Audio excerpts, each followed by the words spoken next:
bahwa Indonesia itu adalah negeri yang paling bahagia di dunia.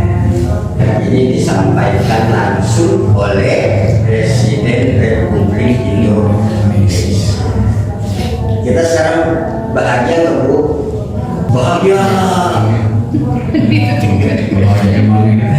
Kalau gitu, mengatakan bahwa negeri kita itu bahagia, berarti seluruh manusia yang ada di negeri kita itu 250 juta jiwa. Berarti semua bahagia, termasuk sekarang yang terkena musibah yang ada di Aceh bahagia, yang di Kalimantan bahagia, yang di Bandung Barat kemarin juga bahagia. Terus di mana lagi? Yang terkena banjiran, pokoknya apa semuanya adalah bahagia. Yang lagi jalan-jalan bertelanjang di sisi jalan juga kelihatannya bahagia.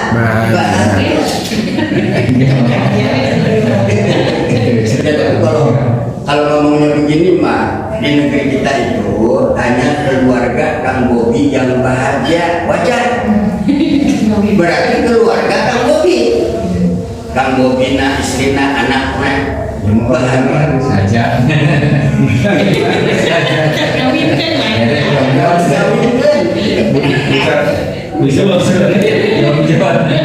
Semuanya bahagia padahal dalam keadaan menderita. Lawannya bahagia apa sih? Menderita. Lawannya bahagia itu adalah sengsara gitu. Nah gimana kalau pernyataan itu terus mendengar, terus melihat ada orang yang memang dalam keadaan tidak bahagia gitu, menderita, gimana gitu? Makanya kan langsung muncul gitu ya, video-video gitu lagi telanjang lewat, oh saya bahagia. Nah, makanya di sini Islam standar bahagia itu sebetulnya apa? Standar kebahagiaan, standar kesenangan.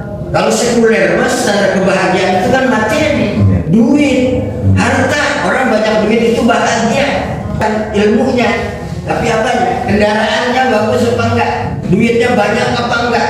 Hartanya ada apa enggak? Orang memandangnya itu, orang dilihatnya itu, bukan lagi ilmu. Itu materialis, itu namanya sekuler. Jadi ketika orang punya harta, ketika orang punya duit, dialah yang paling bahagia, dialah yang paling dihormat oleh manusia. Hebat apapun manusia, seperti Superman, seperti Hulk, seperti apa, kalau dia nggak punya duit, mah nggak ada apa-apanya gitu. Karena standar bahagianya bukan itu. Maka standar kebahagiaan itu apa dalam Islam? Yang pertama adalah apabila terpenuhi hajatul udhiyah. Jadi kalau seluruh manusia, kalau seluruh masyarakat terpenuhi hajatul udhiyah, apa itu hajatul udhiyah? Kebutuhan hidup terpenuhi, bahagia. Makan terpenuhi, minum terpenuhi, tak perlu ngebor, perlu gali sumur. Terus apa lagi? Berobat terpenuhi, ada rumah sakitnya. Mahal, kayak mahal oke, yang penting mah ada duitnya. Daripada ada duitnya ada rumah sakitnya. Mau berobat kemana? Ada rumah sakit, terus kita dalam keadaan aman, tentram, bahagia, tentram. Tentram dalam tidak ada ketakutan dalam hidup kita. Sebanyak apapun harta kita tadi, kecukupan makan kita, kecukupan minum kita, kecukupan berobat kita, tapi di dalam diri kita ada rasa takut, tetap saja nggak bahagia. Nah dari mana datangnya rasa takut? Bisa dari luar diri kita, bisa dari dalam diri kita. Kebanyakan mah di luar diri kita. Banyak copet, banyak rampok, banyak garong, teat, banyak segala ayah penjahat. Ayah kemarin beritanya. Ada suami istri lagi jalan-jalan, tahu istrinya dicopet, dibela usaha tina diudah kita penjahat nanti nyopet. Begitu diudah, ketabrak motor, ketabrak mobil terus copet. Nah, akhirnya naon? Akhirnya malah kamu udah ditangkap polisi. Tersangka.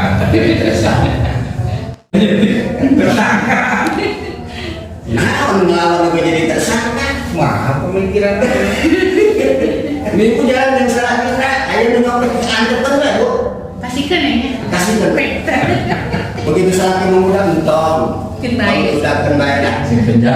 Kalau makan kita sudah cukup, tidur kita sudah cukup, berobat kita sudah cukup, terus rumah kita aman, tentram, keayaan naon, bahagia rasanya kita. Ya enggak Bu? Iya. Pasti. Tapi itu bahagia saja gitu, oke, aman, kecukupan, salah hati salingku, anggar atau bahagia. Kenapa harus hajatul uduwiyah? Karena kalau hajatul uduwiyah tidak terpenuhi, maka manusia itu akan mati. Enggak makan mati, enggak minum mati, enggak berobat juga mati. Ya padahal bisa jadi sehat juga mati juga secara. Makanya orang berobat juga takut mati kan? Kenapa ke dokter berobat takut mati? Karena orang berobat itu kan menyelamatkan nyawanya dengan sembuh, dengan ikhtiar, masuk rumah sakit habis duit sebanyak-banyaknya, segepok duit dibiarkan berobat untuk menyelamatkan nyawanya. Tapi sebaliknya, kalau kebutuhan pokok tidak terpenuhi, maka manusia akan menderita. Makanya kenapa sih harus ada copet, kenapa harus ada garau, kenapa harus ada penjahat, kenapa harus ada korupsi? Korupsi mah beda lagi. Ada korupsi yang bukan nggak cukup.